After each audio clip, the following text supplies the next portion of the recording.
পেহেলগাঁও কাণ্ডে এনআইএর হাতে গ্রেপ্তার এবার দুজন হামলাকারীদের। এই ধৃত দুজনই আশ্রয় দিয়েছিল বলে এনআইএ সূত্রে খবর পাওয়া যাচ্ছে। আর কি খবর রয়েছে আমাদের সঙ্গে টেলিফোন লাইনে রয়েছেন আমাদের প্রতিনিধি আবির দত্ত।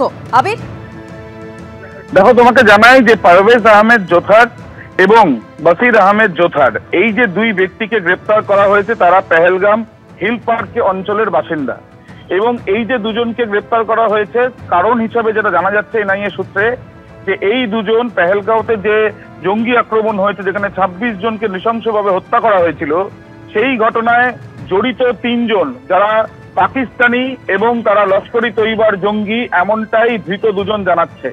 এবং এই যে দুজনকে এবার গ্রেপ্তার করা হয়েছে যারা পেহেলগাঁওর বাসিন্দা, সেই দুজন জানাচ্ছে যে ৩ জন যখন আসে এই ঘটনা বা এই আক্রমণ চালানোর আগে হিল পার্ক অঞ্চলে, কাশ্মীরের হিল পার্ক অঞ্চলে, সেখানে পেহেলগাঁওতে সেখানে তাদেরকে আশ্রয়ও দেওয়া হয়েছিল।